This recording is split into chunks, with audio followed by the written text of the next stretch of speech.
Welcome student. आज हम लोग पहले यूनिट में introduction to object oriented programming में कंट्रोल स्ट्रक्चर इन C++ देखने वाले हैं। अलग अलग कंट्रोल स्ट्रक्चर और उनके इस्तेमाल के बारे में हम लोग जानने वाले हैं। तो वीडियो काफ़ी लेंदी होने वाला था, इसलिए मैंने इसे 3 अलग अलग पार्ट में डिज़ाइन किया है। तो पहले पार्ट में हम लोग देखेंगे decision making and branching statement, फिर लूपिंग स्टेटमेंट और सबसे लास्ट पार्ट में हम लोग देखेंगे जंप स्टेटमेंट। तो चलिए हम लोग वीडियो के आगे शुरुआत करते हैं। सबसे पहले हम लोग देखेंगे आज के हमारे ट्यूटोरियल का लर्निंग ऑब्जेक्टिव क्या है, आज हम लोग क्या पढ़ने वाले हैं आने वाले वीडियो लेक्चर के अंदर। तो हम लोग देखेंगे दोस्तों कि कंट्रोल स्ट्रक्चर यानी क्या होता है, इसकी डेफिनेशन के बारे में जानेंगे और इसके टाइप्स देखेंगे, types of control structure and definition of control structure. फिर थोड़ा सा हम लोग यहाँ पर पार्ट 1 में ब्रांचिंग एंड सिलेक्शन स्टेटमेंट्स के बारे में यहाँ पर हम लोग पढ़ने वाले, यानी इफ़ और स्विच फैमिली के बारे में। आप लोगों का सी प्रोग्रामिंग हुआ है, इसलिए ये चीज़ें आपको और अच्छे से और जल्दी से आएंगी। तो अपने सिलेबस की ओर बढ़ते हैं। सबसे पहले दोस्तों हम लोग यहाँ पे देखेंगे डेफिनेशन ऑफ कंट्रोल स्ट्रक्चर और नीड ऑफ कंट्रोल स्ट्रक्चर। तो यहाँ पे हमने जैसा बताया, every time program is not limited to execute a linear sequence. ठीक है, हमें पता है प्रोग्राम की डेफिनेशन क्या है। Program is a set of instruction या ग्रुप ऑफ इंस्ट्रक्शन। तो हमेशा प्रोग्राम आपका मेन फंक्शन से शुरू होता है और एंड की तरफ जाता है, पानी की तरफ, टॉप टू डाउन, है ना। हमेशा मेन से शुरू होगा एग्जीक्यूशन और बॉटम की तरफ जाएगा अप टू एंड के लिए। तो हमेशा इसी तरह से हर प्रोग्राम सिक्वेंशली एग्जीक्यूट नहीं होता है, मेन से शुरू हुआ और एकदम बॉटम की तरफ गया। बीच में कुछ ऐसी ग्रुप ऑफ स्टेटमेंट्स या कंपाउंड स्टेटमेंट होती हैं जिन्हें आपको आपकी ज़रूरत के लिए बार बार एग्जीक्यूट होना पड़ता है। आपने प्रोग्राम शुरू किया और वो सीधे लीनियरली सीक्वेंशियली एंड की तरफ जा रहा है, इस तरह से हर बार प्रोग्राम नहीं होता। जैसा एडिशन ऑफ 2 नंबर के लिए आपने प्रोग्राम लिखा तो वो मेन पर शुरू होगा, आपके 2 इनपुट लेगा, उसकी एडिशन करके जो भी रिजल्ट है आपको शो करेगा और एग्जिट कर देगा। तो इस तरह का जो प्रोग्राम का एग्जीक्यूशन होता है उसको हम लोग बोलते हैं लीनियर सीक्वेंस ऑफ इंस्ट्रक्शन। यानी प्रोग्राम कैसा आपका एग्जीक्यूट हो रहा है, टॉप टू बॉटम, बीच में कोई चेंज नहीं, कोई एग्जीक्यूशन नहीं। लेकिन अगर आप लोग देखें कुछ ऐसे भी प्रोग्राम होते हैं, जैसे आपको नंबर डिस्प्ले करना है फ्रॉम 1 to 10। अब आप पहला नंबर डिस्प्ले करोगे, फिर दूसरा, फिर तीसरा। तो डिस्प्ले के लिए जो स्टेटमेंट है, जैसा कि सी में प्रिंटएफ थी या अब C++ में हम लोग सी आउट का इस्तेमाल करेंगे, तो इस स्टेटमेंट को हमको किसी लूप के अंदर लिखना ज़रूरी है ताकि वो बार बार एग्जीक्यूट हो सके। मैं दूसरा एग्जांपल बताऊं आपको कि अगर आपने 2 नंबर प्रोग्राम को दिए, 2 इंटीजर नंबर, न्यूमरिक नंबर अगर आपने प्रोग्राम को दिए और आपको कंपेयर करना है विच वन इज़ लार्जर। अगर A लार्जर है तो आपको कुछ और फंक्शन करना है, अगर B लार्जर है तो कुछ और। तो यहाँ पे क्या होगा, डिसीजन लेके आपको आपके प्रोग्राम का फ्लो जो है, एग्जीक्यूशन जो है, उसे 2 अलग अलग दिशाओं में एग्जीक्यूट करना है। पर डिपेंड कहाँ है पर as a condition, A larger है या B, तो उस पर आपको डिसीजन लेना है। तो इस तरह की प्रोग्रामिंग के लिए हमें रिक्वायरमेंट किसकी है, कंट्रोल स्ट्रक्चर की। हमारे प्रोग्राम में डिसीजन लेना है, हमको कोई group of statement bar bar execute करना है, तो इन परिस्थितियों में हम लोग इस्तेमाल करेंगे कंट्रोल स्ट्रक्चर का। दोस्तों इन्हीं को ही हम लोग, कंट्रोल स्ट्रक्चर को ही हम लोग बोलते हैं डिसीजन मेकिंग स्टेटमेंट। ठीक है, तो यहाँ आपके ध्यान में आ गया कंट्रोल स्ट्रक्चर की ज़रूरत क्या है। हमारा सिक्वेंशियल एग्जीक्यूटेड प्रोग्राम जो है उसे अगर चेंज करना है, फ्लो ऑफ एग्जीक्यूशन डिसाइड करना है, तो हमको ज़रूरत है कंट्रोल स्ट्रक्चर की। अगले स्टेटमेंट में यही बताया, many time it must process repeated code. जैसा कि लूप स्टेटमेंट का हमने इस्तेमाल किया, 10 नंबर हमें 1 से लेकर 10 तक या 100 तक के नंबर अगर डिस्प्ले करना है तो वहाँ पे हम लोग रिपीटेड कोड का इस्तेमाल करना है। ठीक है, या कोई लार्जर और स्मॉलर वैल्यू है तो उसके लिए हमको डिसीजन लेना है। तो इस सब एग्जाम्पल के लिए हम लोग इस्तेमाल करेंगे कंट्रोल स्ट्रक्चर का। ठीक है दोस्तों, तीसरे लाइन में यहाँ पे बताया, for that control structure are used which specify what has to be done by your program. अगर आपने एक हाउस ऑटोमेशन सिस्टम बनाई है और वहाँ पे आपको AC का टेम्परेचर सेट करना है, अगर गर्मी बाहर ज़्यादा है तो आपको उसको कूल करना है, तो आपको AC का टेम्परेचर घटाना होगा। अगर बाहर ठंडी है तो AC का टेम्परेचर बढ़ाना होगा। तो हमको क्या लेना है, प्रोग्राम के थ्रू डिसीजन लेना है, टेम्परेचर कम है या ज़्यादा। हम लोग इस्तेमाल करेंगे कंट्रोल स्ट्रक्चर का। तो चौथे लाइन में, अभी स्लाइड में हमने बताया कि कंट्रोल स्ट्रक्चर के महत्वपूर्ण पार्ट्स कौन से या टाइप्स कौन से। ठीक है, तो कंट्रोल स्ट्रक्चर जिसे हम लोग बोलते हैं decision making statement, decision making statement के 3 टाइप होते हैं, branching statement, decision making and looping statement and jump statement. ठीक है, तो कंट्रोल स्ट्रक्चर क्या है? A statement which use for making a decision और which change the flow of execution, किसका? प्रोग्राम का। तो फ्लो ऑफ एग्जीक्यूशन जो चेंज करे उसे हम लोग बोलते हैं डिसीजन मेकिंग स्टेटमेंट या कंट्रोल स्टेटमेंट, और प्रोग्राम को किस दिशा में एग्जीक्यूट करना है इसके लिए हम लोग इस्तेमाल करते हैं कंट्रोल स्टेटमेंट का। तो इसके 3 पार्ट हैं, decision making and branching, decision making and looping और जंपिंग। यहाँ पर मैंने थोड़े में बताने की कोशिश की है कि उन टाइप्स कौन से आएंगे, उसमें सब टाइप्स, जैसा ब्रांचिंग में आएगा इफ़, फैमिली और स्विच, लूपिंग में वाइल, डू वाइल और फॉर, और जंप स्टेटमेंट में ब्रेक है, कंटिन्यू, रिटर्न, गो टू और एग्जिट, 2 और स्टेटमेंट है यहाँ पर। तो इस तरह के हम लोग स्टेटमेंट्स को आगे वीडियो में पढ़ने वाले। तो इस स्लाइड में आपको ध्यान रखना है कंट्रोल स्ट्रक्चर यानी क्या, उसकी ज़रूरत क्यों है और उसके टाइप्स क्या है। कंट्रोल स्ट्रक्चर यानी बराबर a statement which use to suggest और चेंज फ्लो ऑफ एग्जीक्यूशन, उसको हम लोग बोलेंगे कंट्रोल स्ट्रक्चर। उसके जो टाइप्स हैं वो कौन से हैं? Decision making and branching, decision making and looping और जंपिंग। ठीक है, तो अगले स्लाइड की ओर बढ़ते हैं। हाँ, यहाँ दोस्तों हमने इसी को जो चीज़ें अभी हमने डिस्कस की लिटरली उसी का डायग्रामेटिक रिप्रेजेंटेशन किया है कि C++ में स्टेटमेंट कुछ होती हैं जिनको हम लोग बोलते हैं कंट्रोल स्टेटमेंट या कंट्रोल स्ट्रक्चर। और ये कंट्रोल स्ट्रक्चर के 3 पार्ट हैं, सिलेक्शन, इटरेशन एंड जंप। तो ये आपकी होगी ब्रांचिंग स्टेटमेंट, ये आपकी है लूपिंग स्टेटमेंट और ये जंप स्टेटमेंट। तो सिलेक्शन स्टेटमेंट में हम लोग क्या क्या देखेंगे? इफ़, फैमिली और स्विच केस। इटरेशन यानी लूपिंग स्टेटमेंट में हम लोग देखेंगे फॉर, वाइल, डू वाइल, और जंप स्टेटमेंट में देखेंगे ब्रेक, कंटिन्यू एंड रिटर्न। तो कोई भी चीज़ अगर डायग्रामेटिक रिप्रेजेंट हो तो हमारे मेमोरी में ज़्यादा देर के लिए स्टोर होता है, तो इसी की यहाँ पे कोशिश की है। यहाँ पे हमने कंट्रोल स्ट्रक्चर को बताया, control structure divided into branching statement, looping statement and jump statement. तो इसी को हम लोग ब्रांचिंग को बोलते हैं सिलेक्शन, लूपिंग को और दूसरा नाम है रिपीट स्टेटमेंट और इटरेशन स्टेटमेंट, और ये जंपिंग स्टेटमेंट। तो आगे चलते हैं हम लोग अगले स्लाइड में। यहाँ पर अब हम लोग डिटेल में देखेंगे। सबसे पहला जो पार्ट है that is a branching statement. C++ में ब्रांचिंग स्टेटमेंट कौन सी है और उनको किस तरह से इस्तेमाल किया जाता है। तो यहाँ हम लोग देख रहे हैं it is also known as selection statement. किसको? ब्रांचिंग स्टेटमेंट को ही कहा जाता है selection statement. And it divide in 2 parts. What is branching statement? Branching statement divide in 2 parts. First one if, family and switch case. तो थोड़ा सा यहाँ पर एक्सप्लेन किया है। इफ़ फैमिली, जब भी हमको डिसीजन लेना है, टेक अ डिसीजन और आगे बढ़ना है, लार्जर वैल्यू है या स्मॉलर, परसेंटेज हायर है या लोअर, तो ऐसे में हम लोग इस्तेमाल करेंगे इफ़ फैमिली।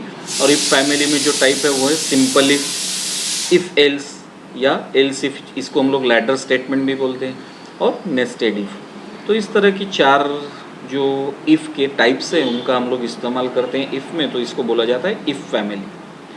तो ब्रांचिंग स्टेटमेंट में हमने शुरुआत की है। सबसे पहले हम लोग देखेंगे इफ़ फैमिली।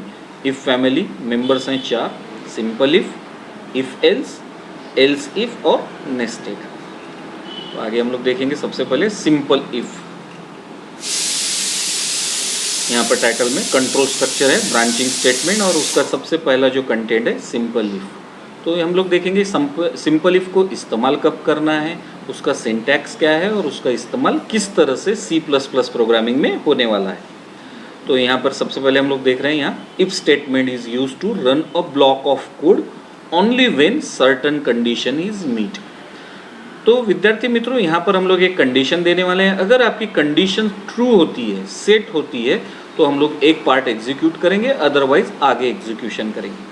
जैसा कि मैंने एक एग्जांपल आपको पिछली स्लाइड में बताया था रियल लाइफ में कि आपको एक एसी को कंट्रोल करने के लिए आपको प्रोग्राम बनाना है। C++ प्रोग्राम के थ्रू आपको एम्बेडेड प्रोग्राम बनाना है जिससे आप लोग कंट्रोल करोगे एसी का टेम्परेचर। तो आपकी कंडीशन क्या होगी? टेम्परेचर देखना है आपको, इट इज़ हॉट और कूल। अगर हॉट है तो एसी को हम लोगों को टेम्परेचर को रिड्यूस करने के लिए करना है या अदरवाइज आगे बढ़ना है। ठीक है। दूसरा हम लोग सिंपल एग्जांपल जो एकेडमिक में देखते हैं उसको हम लोग देखेंगे कि हम लोग क्या कर सकते हैं यहाँ पर कि दो अगर आपके पास न्यूमरिक वैल्यू है ए और बी, ए में वैल्यू 10 है और बी में 20, और आपको लार्जर वैल्यू के साथ जाना है, तो हम लोग यहाँ पे लिखेंगे if a is greater than b, और हम भी के एग्जाम्पल में हमने a की वैल्यू 10 बताया, कंडीशन इज़ नॉट ट्रू, तो हम लोग सीधे कहाँ निकल जाएंगे, बाहर। लेकिन अगर कंडीशन ट्रू सेट होती है तो हम लोग b को लार्जर कर कर बाहर निकलेंगे। जैसा यहाँ एग्जाम्पल पे बताया, if a is greater than 0। यहाँ पे दोस्तों कंसीडर करो आप कि a की वैल्यू क्या है, सपोज 10, तो निश्चित ये कंडीशन आपकी सेट होगी ट्रू। a की वैल्यू क्या है, 10 इज़ ग्रेटर देन 0, तो आपका क्या आएगा यहाँ पे, C out number is positive. तो ये एग्जाम्पल सेट किया है to check given number is positive और नॉट। तो अभी हम लोग को सिर्फ पॉजिटिव पार्ट को ही देखना है, नॉट का हम इफ़ एल्स में देखेंगे। तो किस तरह से वो सेट होगा कि a की वैल्यू अगर आप -1 देते हो then it is surely less than 0, आपका प्रोग्राम सीधे बाहर निकल जाएगा। लेकिन अगर a की वैल्यू आप 0 से कोई भी डिजिट 1, 2, 5, 7, 10 कुछ भी देते हो then it will execute this statement. तो जो हमने यहाँ पे बताया है, if statement is use to run a block of code, यह है आपका block of code. If statement is use to, हमने यहाँ पे इफ स्टेटमेंट का इस्तेमाल किया है इस ब्लॉक ऑफ कोड को एग्जीक्यूट करने के लिए। कब, जब ये आपकी कंडीशन ट्रू सेट होगी तब। ठीक है, तो कंडीशन आपकी ट्रू सेट होगी तो ये ब्लॉक ऑफ कोड एग्जीक्यूट होगा। अगर कंडीशन फॉल्स है तो प्रोग्राम का कर्सर आपका इस स्टेटमेंट के बाहर जाएगा।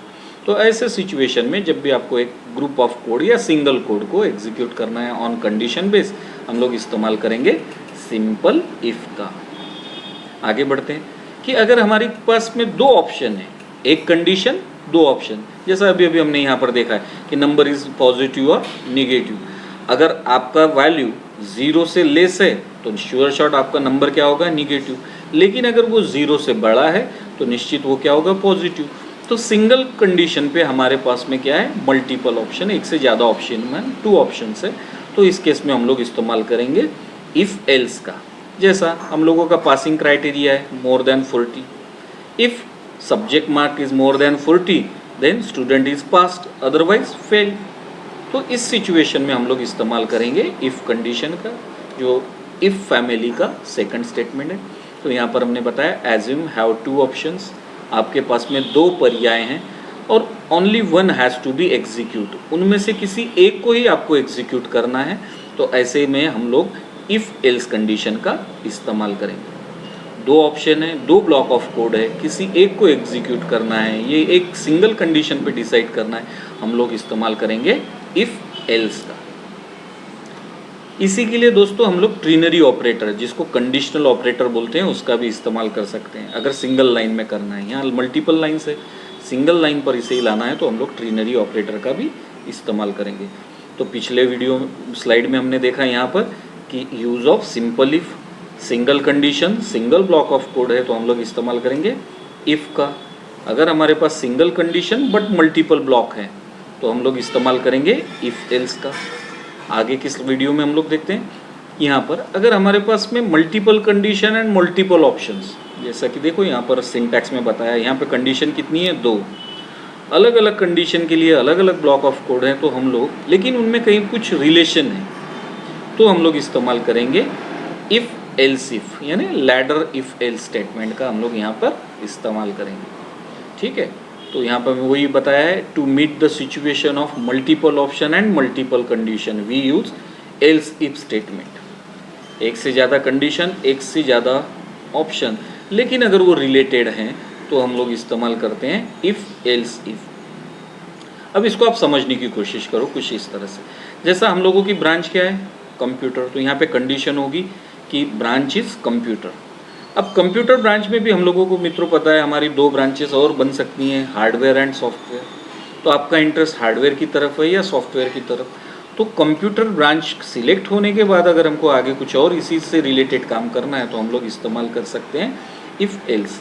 जैसा इस एग्जाम्पल पे मैंने नीचे बताने की कोशिश की है, फिर से हम लोग क्या लेंगे, एक नंबर ए। अगर नंबर 0 से बड़ा है देन इट इज़ पॉजिटिव। वही दिया हुआ नंबर ए अगर 0 से लोअर है, उसकी वैल्यू अगर 0 से कम है तो नंबर क्या हुआ, निगेटिव। लेकिन अगर वो इन दोनों कंडीशन में नहीं है, number is not more than 0 and not less than 0, तो हम लोग उसको क्या बोलेंगे, इट इज़ अ 0। नंबर जब खुद 0 होगा तो स्टेटमेंट क्या एग्जीक्यूट होगी, एल्स। तो जब भी इस तरह से multiple condition, multiple option block आपके बट रिलेटेड है, तो हम लोग वहाँ पे इस्तेमाल करेंगे लैडर एल्स इफ स्टेटमेंट का। तो पहली हमारी स्टेटमेंट हो गई simple if, one condition one block, one condition two block के लिए if else, multiple condition multiple blocks but उनमें कोई रिलेशन है तो उसके लिए हम लोग इस्तेमाल करने वाले हैं लैडर एल्स इफ स्टेटमेंट का। अब हम लोग चौथे पार्ट की तरफ जाएंगे। बहुत अच्छे से आपको उस पर ध्यान देना है कि हम लोग नेस्टेड इफ का इस्तेमाल कब करेंगे, क्योंकि अक्सर बच्चे कंफ्यूज हो जाते हैं एल्स इफ और नेस्टेड में। ठीक है, तो यहाँ पे मैं इसको एक्सप्लेन करूँगा आपको कि एक कंडीशन को चेक करने के बाद अगर दूसरी कंडीशन करना है, ठीक है, पहली अगर आपकी वैलिड है और उसके बाद अगर आपको दूसरी कंडीशन के लिए जाना है तो हम लोग इस्तेमाल करते हैं नेस्टेड का। यानी इसको आप इस तरह से समझो कि हमको फिल्टरिंग करना है। जैसा आप लोगों ने सुना होगा कि हम लोग जो ईडेबल ऑयल है, फिल्टर्ड ऑयल लेते हैं, पहले बार वो छाना जाएगा, उसी तेल को फिर से दूसरे बार छाना जाएगा, फिर से तीसरी बार छाना जाएगा, तो प्योरिटी आपकी वहाँ पर और बढ़ रही है। तो कोई एक इन्फॉर्मेशन है, अगर आपको उस इन्फॉर्मेशन को और फाइन और ट्यून और रिलायबल बनाना है तो हम लोग उस पर मल्टीपल कंडीशंस का अप्लाई कर सकते हैं, तब हम लोग इस्तेमाल करेंगे नेस्टेड इफ। ठीक है, तो नेस्टेड इफ में क्या है, पहली कंडीशन और उस कंडीशन के ही अंदर, जैसा कि यहाँ आप देख पा रहे होंगे सिंटैक्स में, पहली कंडीशन है उसी के अंदर हम लोगों ने दूसरी कंडीशन को चेक किया। ठीक है, तो इस तरह से जब हम लोग एक कंडीशन में दूसरी कंडीशन का इस्तेमाल करेंगे, इफ स्टेटमेंट का इस्तेमाल करेंगे, तो उसको हम लोग बोलते हैं नेस्टेड इफ। तो यहाँ पर बताया when we have more than one condition for only one option, option एक है लेकिन उसके लिए मल्टीपल कंडीशंस है, तो हम लोग इस्तेमाल करेंगे नेस्टेड इफ का। यहाँ पर एक एग्जाम्पल रियल लाइफ कि value of A is not equals to 0। अगर आपकी वैल्यू 0 नहीं है तो आप क्या चेक कर सकते हो कि नंबर इवन है या नहीं। ठीक है, तो नंबर इज इवन और ऑड के लिए हम लोग करेंगे मॉड। यहाँ पर हमने वैल्यू मॉड किया बाय 2 और अगर रिजल्ट हमारा 0 आ रहा है देन नंबर इज इवन। ठीक है, तो इस तरह से हम लोग इस्तेमाल करेंगे नेस्टेड इफ स्टेटमेंट का। रियल एग्जाम्पल यहाँ पर दिया है। पहले हम लोगों ने चेक किया कि number is not equals to 0। अगर नंबर 0 है तो इवन ऑड का कोई मतलब ही नहीं, इट इज़ न्यूट्रल नंबर। तो हम लोग कहाँ पे जा रहे हैं फिर कि नंबर तो भाई है मोर देन 0 है, तो अब हम लोग उसको चेक करेंगे गिवन नंबर इज इवन और ऑड। ठीक है, तो यहाँ पर हमने इवन को देखा है, नंबर चेक किया, नंबर वैलिड है, तो हम लोगों ने चेक किया कि नंबर इवन है कि नहीं, तो यहाँ पर इस्तेमाल हो रहा है नेस्टेड इफ। तो इस तरह से दोस्तों हमारे 4 इफ़ के हैं, simple if else, else if और नेस्टेड। एल्स इफ को हम लोग बोलेंगे लैडर। ठीक है, अगला स्टेटमेंट हम लोग देखेंगे ब्रांचिंग में, विच इज स्विच स्टेटमेंट। अब मित्रों हो क्या रहा है, इफ फैमिली में हम लोग जब मल्टीपल कंडीशंस के लिए या फिर सिंगल कंडीशन मल्टीपल ऑप्शन के लिए जाते हैं तो उसमें नेस्टिंग बहुत ज़्यादा होती है और इंटरनल पार्ट में कहीं कोई एरर आता है तो आपका पूरा का पूरा प्रोग्राम, पूरा का पूरा एग्जीक्यूशन हॉल्ट करता है, यानी रुक जाता है। अगर हमको इससे छुटकारा पाना है तो C++ के कंपाइलर डेवलपर ने स्विच स्टेटमेंट का इस्तेमाल किया। तो यहाँ पे जो मल्टीपल ऑप्शंस है वो कहाँ पे मिलेंगे आपको, इन फ्रंट। अगर कोई आपके पास ऑप्शन है वो दूसरे किसी ऑप्शन में छुपा हुआ है तो आपको यूज़र को वो डिटेक्ट नहीं हो पाएगा, वो चेक नहीं कर पाएगा।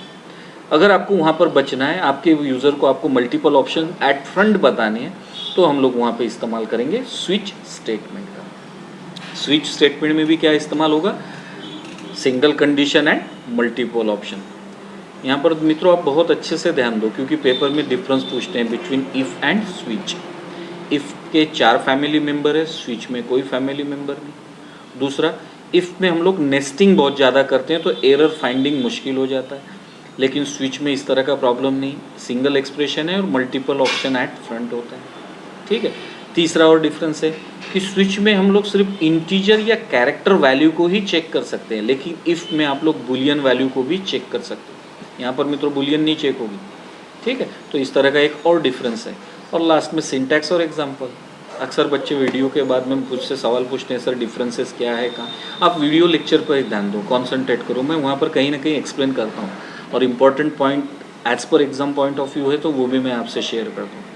तो अक्सर पेपर में पूछा जाता है difference between switch and if. तो ये स्लाइड की शुरुआत से ही हम लोग बता रहे हैं कि इफ़ के क्या है 4 पार्ट, जबकि स्विच का सिंगल स्टेटमेंट है। दूसरा डिफ़िकल्टी है कि इफ़ के साथ में क्या होती है, नेस्टिंग जब हम लोग टू मच करेंगे, एक से आप बात दूसरी, दूसरी के बाद तीसरा, तो अगर कोई एरर आती है तो उसे सॉर्ट आउट करना, रेक्टिफाई करना या डिबग करना बहुत मुश्किल होता है, जो कि स्विच स्टेटमेंट में आसानी से हो जाएगा। तो ये हो गया अगला डिफरेंस। एक और डिफरेंस है कि हम लोग स्विच में ब्रेक नाम की स्टेटमेंट का इस्तेमाल करते हैं, जंप स्टेटमेंट का इस्तेमाल करते हैं, जो कि इफ़ में नहीं। तो इस तरह के यहाँ पे डिफरेंसेस हैं। वापस हम लोग टॉपिक शुरू करेंगे। तो स्विच केस का इस्तेमाल कब करना है, जब आपको मल्टीपल कंडीशंस, आपके सिंगल कंडीशन पे मल्टीपल ऑप्शन आपके यूज़र को प्रोवाइड करना है, तो आप इस्तेमाल कर सकते हो C++ में स्विच केस का। जैसा डे ऑफ वीक, आपके डेज क्या हो सकते हैं, Sunday, Monday, Tuesday, Wednesday, Saturday. अगर सपोज आपने 3 एंटर किया तो आपको मैसेज आना चाहिए ट्यूसडे। या फिर अगर आपको नंबर टू टेक्स्ट, अगर मैंने 1 डिजिट में प्रेस किया है और आपको टेक्स्ट में चाहिए ONE, तो इन सब सिनारियों में हम लोग इस्तेमाल करेंगे स्विच का। ठीक है, तो यहाँ पर सिंटैक्स है स्विच में हम लोग एक्सप्रेशन देंगे। एक्सप्रेशन मस्ट बी इंटीजर और कैरेक्टर, इन दो एक्सप्रेशन को यहाँ पे सपोर्ट किया जाता है। फिर केसेस हम लोग यहाँ पे देंगे, केस 1, केस 2, या फिर कैरेक्टर में दे सकते हैं case A, case B, case C। यहाँ पर दोस्तों ध्यान रखना है कि हर स्विच स्टेटमेंट में एक डिफ़ॉल्ट नाम का क्लॉज होना चाहिए। अगर आपकी कंडीशन कहीं मैच नहीं हो रही, आपने दी हुई स्विच की कोई भी केस, आपने ऊपर डिफाइन की हुई केस से मैच नहीं हो रही, तो आपके यूज़र को पता होना चाहिए कि क्या प्रॉब्लम है। तो उस स्टेटमेंट के लिए हम लोग यहाँ पर इस्तेमाल करेंगे डिफ़ॉल्ट। तो स्विच में मल्टीपल केसेस होंगी, एज पर एक्सप्रेशन वो सिलेक्ट होंगी। अगर कोई भी कंडीशन सिलेक्ट नहीं होती तो आपका जो डिफ़ॉल्ट क्लॉज है वो एग्जीक्यूट होगा। इफ़ की तरह स्विच की भी अपनी बॉडी है, जो यहाँ से ओपनिंग क्लोजिंग ब्रेसेस से शुरू होगी और क्लोजिंग। हर केस के बीच में हमको ब्रेक स्टेटमेंट का इस्तेमाल करना है। अगर आपने ब्रेक का इस्तेमाल नहीं किया, सपोज आपकी कंडीशन फर्स्ट मैच हो गई और ब्रेक स्टेटमेंट का आपने इस्तेमाल नहीं किया है, तो केस 1 के बाद में केस 2 भी आपकी क्या होगी, एग्जीक्यूट। मैच तो हुई थी फर्स्ट, सेकंड को स्किप करना था, लेकिन ब्रेक स्टेटमेंट न इस्तेमाल करने की वजह से आप लोग जंप करोगे बाहर करने की जगह अगली केस पर। तो ब्रेक का स्टेटमेंट का इस्तेमाल करेंगे हम लोग लूप के बाहर या कंपाउंड स्टेटमेंट के या बॉडी के बाहर जाने के लिए। तो स्विच के साथ में हर केसेस के साथ में हम लोग ब्रेक का इस्तेमाल करेंगे। यहाँ पर एक एग्जांपल दिया है कि किस तरह से हम लोग ये काम करेंगे। स्विच नंबर एक हमने इंटीजर टाइप का डिक्लेयर करना है, यूज़र से उसकी वैल्यू रिसीव करना है और फिर उसको चेक करना है। केस 1 क्या होगी, अगर आपने उस नंबर की वैल्यू 1 दिया है तो ये आपके स्क्रीन पर उसका number 2 numeric to text conversion का ये काम कर रहा है। आपने एंटर किया था 1, तो आपके स्क्रीन पर लिख के आएगा ONE और ब्रेक करके बाहर। अगर आपने 2 एंटर किया होगा तो डिस्प्ले करेगा 2। 1 और 2 के अलावा आपने कोई भी नंबर अगर प्रेस किया then it will show enter valid number. ठीक है दोस्तों, तो इस तरह से हमारा काम करेगा स्विच स्टेटमेंट।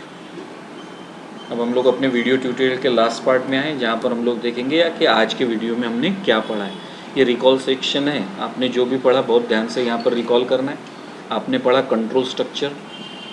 कंट्रोल स्ट्रक्चर क्या होती है, decision making statement which use to decide the flow of execution. Program आपका कैसे रन होने वाला है, किस तरह से रन करने वाला है, कौन सा उसका फ्लो ऑफ एग्जीक्यूशन या पाथ होगा, ये डिसाइड करेगा आपका कंट्रोल स्ट्रक्चर। फिर हमने टाइप देखे, इसके 3 टाइप्स होते हैं कंट्रोल स्ट्रक्चर के। हम लोग उसको बोलेंगे ब्रांचिंग, लूपिंग एंड जंप। ऐसे 3 पार्ट होते हैं। फिगर में भी बताया है यहाँ पर मैंने, फिगर में आपको जो आसानी से याद रहेगा। कुछ अल्टरनेटिव नेम्स भी यहाँ पर शो किए। ठीक है, अगले पॉइंट पे जाएंगे कि हम लोगों ने फिर क्या देखा, ब्रांचिंग और सिलेक्शन स्टेटमेंट। ब्रांचिंग स्टेटमेंट के 2 पार्ट्स होते हैं, if family and switch. If family again divided into 4 members, simple if else, nested and ladder, else if statement. यहाँ पर दोस्तों आपको कुछ प्रैक्टिस क्वेश्चन दिए, आपको आपके असाइनमेंट बुक में इनको लिखना है। अगर कोई डिफ़िकल्टी आई तो आप पूछो। सबसे पहला क्वेश्चन है, draw the flow chart of else if. आपको यहाँ पे वीडियो में मैंने फ्लो चार्ट नहीं बताया, सी की नोट्स में आपके दिया हुआ है फ्लो चार्ट। यहाँ पर आपको सिर्फ फ्लो चार्ट बनाना है, किस तरह से एग्जीक्यूशन होगा। यहाँ पर आपको एक इन लाइन यूज़ करना है, डायमंड इस्तेमाल करना है। ठीक है, फिर उसके बाद में उसके ब्रांचिंग बताना है, तो वो नोट्स जो पिछली बार है उसका इस्तेमाल करना है।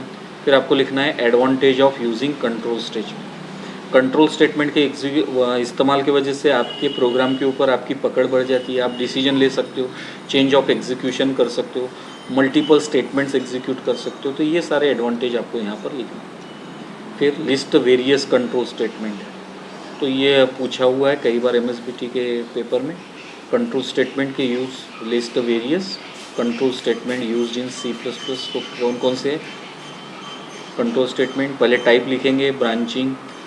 तो यहाँ पर दोस्तों आपको इस स्लाइड को जो सबसे शुरुआत में मैंने यहाँ पर दी है, इसको आपको लिखना है। Types of control statement, branching, तो इसको ब्रैकेट में लिखो, फिर वाइल, डू वाइल और ब्रेक एंड कंटिन्यू। इस पोर्शन को आपको वहाँ पर लिखना है और इसी ढंग से लिखिए आप, ठीक है। आपने टाइटल लिखा और उसका एग्जाम्पल, फिर टाइटल और उसका एग्जाम्पल, इस तरह से हमको उसको लिखना है। फिर है एक्सप्लेन इफ एल्स, तो यहाँ पर आपको इसका मीनिंग लिखना है। It use for one condition and two options. Condition अगर सेट होती है तो पहला इफ़ क्लॉज एग्जीक्यूट होगा, कंडीशन अगर फॉल्स होती है तो एल्स ब्लॉक होगा। फिर यहाँ पर उसका फ्लो चार्ट भी बनाइए और एग्जाम्पल लिखिए, इस तरह से इसको एक्सप्लेन करना है। उसी तरह से nested if, more than one condition, एक के अंदर दूसरी कंडीशन अगर हमको सेट करना है तो हम लोग इसका इस्तेमाल करेंगे। यहाँ पर भी इसका फ्लो चार्ट बनाने की कोशिश करो और एग्जाम्पल लिखना है। और ये दोस्तों मैंने डिस्कस किया वीडियो में, difference between if and switch. दो कॉलम, दो पार्ट करना है पेज पे, एक साइड में इफ़ और दूसरे साइड में स्विच। हमेशा डिफरेंस लिखते वक्त अगर उसका सिंटैक्स और एग्जाम्पल है तो एंड करते वक्त आप लोग इसका सिंटैक्स और एग्जाम्पल भी लिखना चाहिए। अब यहाँ पे 4 पार्ट है तो सिर्फ सिंपल इफ़ का ही आप लोग लिखो, सिंटैक्स और एग्जाम्पल, और स्विच में तो कोई प्रॉब्लम ही नहीं। ठीक है दोस्तों, ठीक है, अगले वीडियो में मिलते हैं। तो ये हुआ पार्ट 1। नेक्स्ट वीडियो में मैं पार्ट 2 यानी लूपिंग स्टेटमेंट के बारे में आपको जानकारी दूंगा। तब तक के लिए गुड बाय।